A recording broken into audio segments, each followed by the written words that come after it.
I think the president is the existential threat we have in this country. And I think that if he had read Jean-Paul Sartre, who is the father of existentialism, he would not have used that word because it's misplaced in trying to describe what the opposition is. So the thing that the president's strategy is, mimi nitawasambaratisha hawa watu.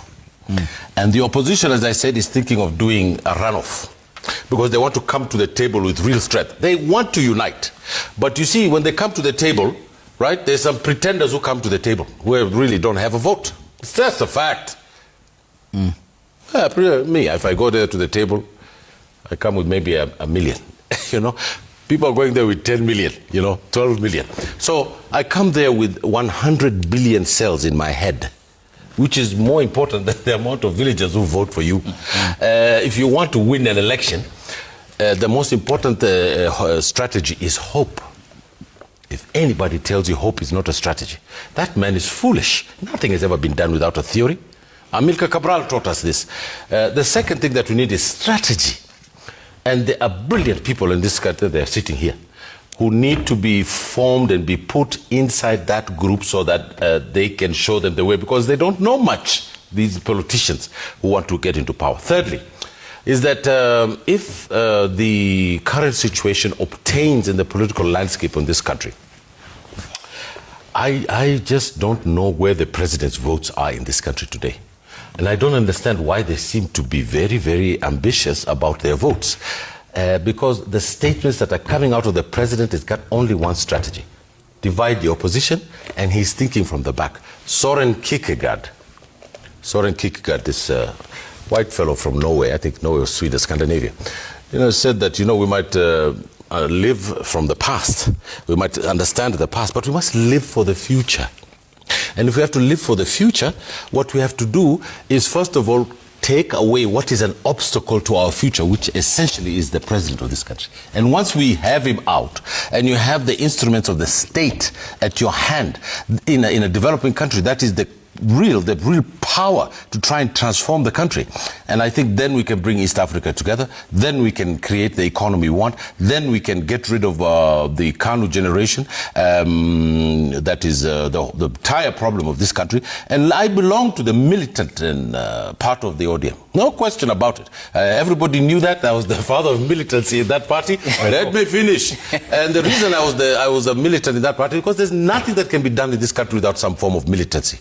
Even the conservatives used the verbiage and the ideology of militancy to get into power. And when they got into power, they were in bed with the stockbrokers. So I think that it is very essential for us to be militant, because we have 70% of our debt is being paid from the income that we're getting.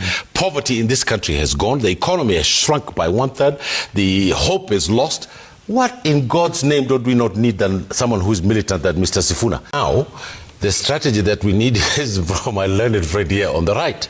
You see, the obstacle to everything, the obstacle to doing anything anywhere, is the current fellow in the State House.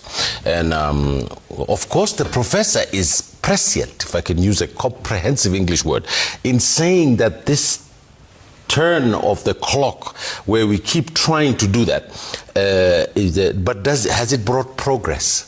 We went with Raila Odinga, all of us sitting here, and what did we do? We did the most amazing thing in this country.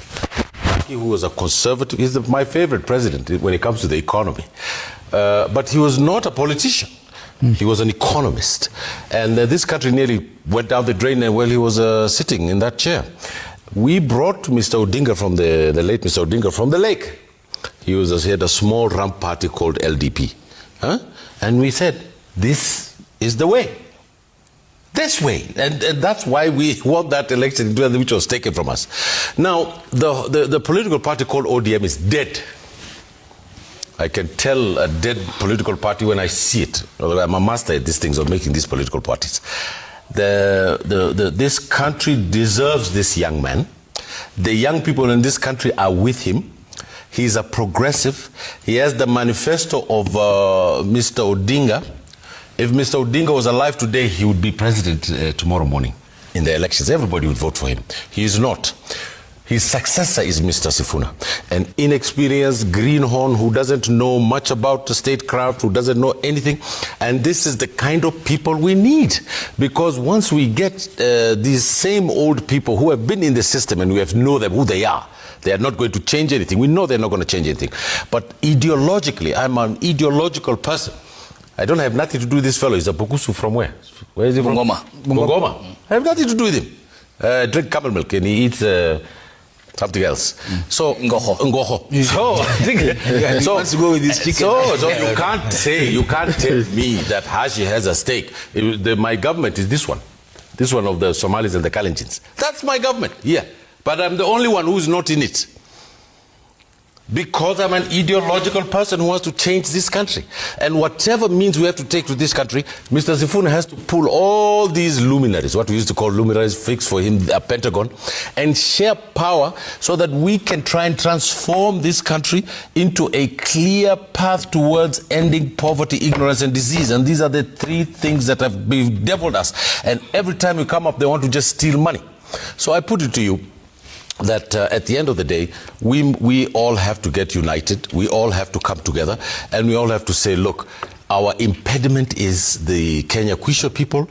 They promised love, they promised a diamond ring for the woman, and then they went and slept with her friend. And this is the whole problem of the country. And we have absolutely no right to continue supporting them. And we need to get these young people jobs and housing. And the person who can do it is that young man, that Bukusu fellow. Yeah. I think and we have to explore this as well. It's very pertinent. That the British founded Kenya as an imperial company on an extraction note. Yes. Then came 1963. A moment that was ought to offer salvation but ended up ushering in the black colonization moment, which today explains the disproportionate concentration of wealth in the hands of the few and the majority poor. Then 2027 certainly, Ahmed first and then Daktari, needs a salvation moment.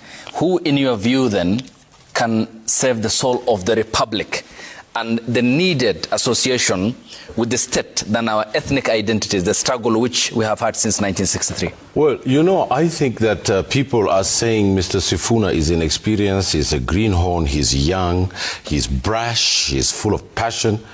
I think that is the only qualification someone needs to be president of a republic. I'm not a Luya. Am I a Luya? No. But I'm with the progressive wing of politics in this country. And it is with Mr. Sifuna and one of the fathers of reform in this country, Mr. James Orengo. And then my generation, here we sit with, I was one of the chief strategists for the Pentagon, one of the founders of the Orange Democratic Movement. My colleagues here were with me in that party. And we changed this country. We brought in a new constitution and we brought devolution. We fundamentally changed this country, and that is why the Orange Democratic Movement now, which has become a family affair of the Odingas, they're squabbling over this great party that all of us gave our lives to, which is just tragic. But the progressive wing of that party has now gone with Mr. Sifuna, who was the former Secretary General. And I think that they are right in forming a political party. They are right in bringing Mr. Sifuna as a presidential candidate. They are right to take him to the people. They are right because he's a young, spirited young man who said that Mr. Ruto was old enough to become president. He's probably one of the youngest people to become president. So I'm with the progressive group. His uncle was a progressive, was in the sixth grade in Sifuna. I have never met Mr. Sifuna. I have never talked to him. Everybody knows I don't know him. He doesn't expect me to endorse him.